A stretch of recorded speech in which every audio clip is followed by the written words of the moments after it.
Hey all, Joe here with AllFunniesandGames, and this week we're doing another drawing video. Been a little while since I've done one of these, and this time I have a really good reason why I wanted to sit down and draw some people. For those who don't follow the blog, I'm pretty into tabletop gaming, and my group is about to get started on something kind of big and exciting. We're going to be doing a Starfinder game. And I haven't done Starfinder before. I actually just got the book for my birthday last month, which was exciting. And so I got to come up with a character. So this is kind of going to be both a drawing video and sort of me thinking through and figuring out what kind of character I want to make in this campaign to come up. Promised my GM, I'm not actually picking a character yet. I'm not getting married to any of these concepts. We're going to decide a lot of this stuff together as a group. But I wanted to come in with a few ideas just so I have a baseline to work from. So a couple of things just to get it started. It's been a while since I've had a female player character in a game. The last one I had for a long length of time was named Catherine Fortier. Anyone who's played some of the games with me will remember her. Hopefully some of y'all are listening. She was a lot of fun. I've done a few and just one-off things since then, and some of it was intentionally one-off, some of it was I showed up to one session and then realized I had overcommitted by taking on an extra game. So, anyway, female characters trying to figure it out in the Starfinder system. And this first one I'm going to work on is a Lashunta. She has the theme of Icon and the class of Envoy. And because of a recording error, we are starting at the blue layer rough outline of her. I will admit that is a user error. The recording didn't mess up, I just forgot to actually make a recording. So I undid it up to a point, but I wanted to keep some of the work I had put in, so the other ones you will see my initial line work though. With her, I kind of see her as sort of a sci-fi pop star kind of character. A little bit of Lady Gaga, a little bit of Bjork, maybe some Ruby Rhod if you're familiar with Fifth Element. I'm working on these arms here too. I feel like every layer I added, because I did the blue outline and it looked fine. I did the black line work and the arms looked a little bit too big. I'm like, okay, a little bit too big's not a bad thing. And then I did coloring and the arms looked really, really thick. I don't know how I messed that up, but that's where it is with that. Also on the cloak here, I did this like fur mantle on the cape. It really it's not functional, it's just supposed to feel like a pop star thing, and I decided to do these like purple spots here to give it sort of that alien ermine look. So, as we're finishing this one up, we're gonna start talking about who we're drawing next.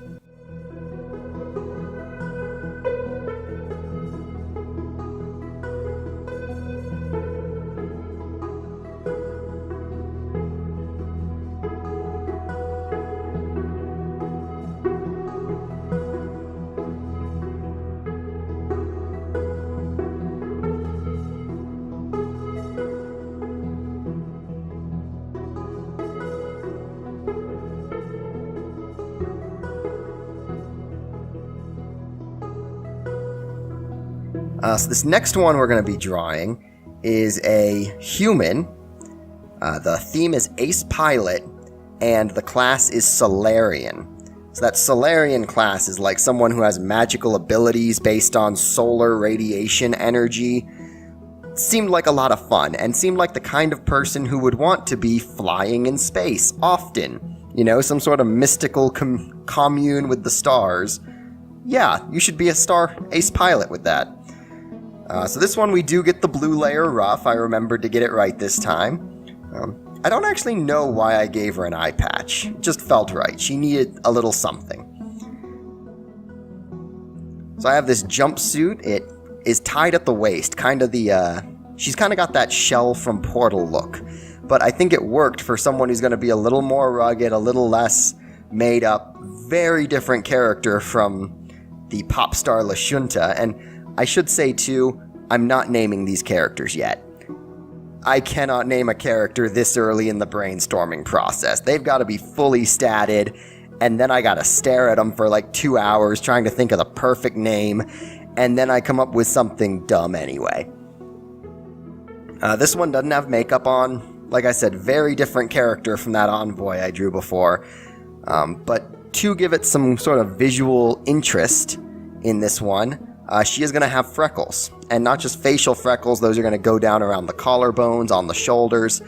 A lot of people kind of have that look, and I think it kind of makes someone who has, the intensity of the eye patch, it kind of softens the look and gives them sort of an innocent, younger look to have these, facial and shoulder freckles. I know that not everyone with freckles is young, but that's just how I can process that.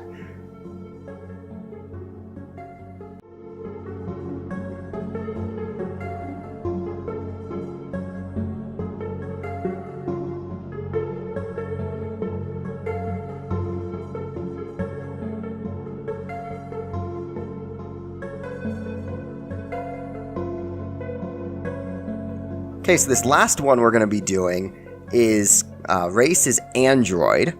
Her theme is outlaw, and the class is soldier. So this one I almost saw as, there's some stuff in the rulebook for Starfinder that talks about androids being, very often antagonistic towards humans and thinking that, organic life is a problem that they have to overcome and deal with. And I thought that really came across. I wanted to give her this almost like young punk rebel, like basically opposite of a 90s bioterrorist, This isn't someone who's trying to save the environment. This is someone who sees anything natural as a threat to their people. So I've got this cocky pose, kind of some cyberpunk inspiration in the clothing to get that 80s, 90s bioterrorist, gangland terrorist feel to it. I do have a reason for tearing off these sleeves, too. One little art tip in here while I do this, gray shading. It's very actually good to do this gray shading to convey that this is a white surface. It's very, very light gray, but if I just left the entire surface completely white, it wouldn't look three-dimensional. And so that was something that took me the longest time to wrap my head around is, a black jacket is going to have white highlights if it's leather, where the light is shining off of it. Something white is going to have gray shadows.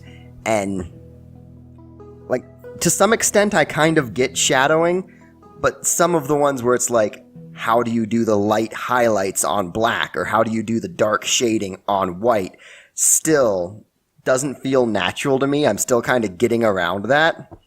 It's the same kind of mental block as, when you learn to animate a bouncing ball. You've got to make it deform a lot more than feels right for it to look right. Same kind of principle. You have to take it further than what feels natural, but what feels natural isn't what's right. So I was going to do a black coat on her. That felt more like the cyber terror thing, but then there was just so much black already in this picture that I decided to veer it towards the brown. And here we're going to see where it made sense, I think, to have those sleeves cut off, is that she's got sort of this mashup of what could be tattoos, what could be auto body paint. For some reason that just really appealed to me. It's kind of obscured in this one, but where it's got that little bit of lettering on her left arm that you see there, where it's kind of tucked behind her. In my mind, that says blood bank. Or no, it says blood drive. And to me, that's just kind of a, kill the organics kind of young, rebellious attitude to her. So, there it is. Here's 3 different character concepts I'm kind of going with to start it off. I don't know which one I'm going to go with, or even if I'm going to go with any of these. There's a lot of cool stuff in the rulebook, and I'm excited to try out more of it. For now, I just wanted something to base my ideas off of before we get started, so we're going to see how some of this goes. I'm excited to get to try it out when we finally have that session, and it's going to be good. I am looking forward to this game. Anyway, thanks for watching the video. I've been Joe with AllFunniesandGames, and I will see you on the next one.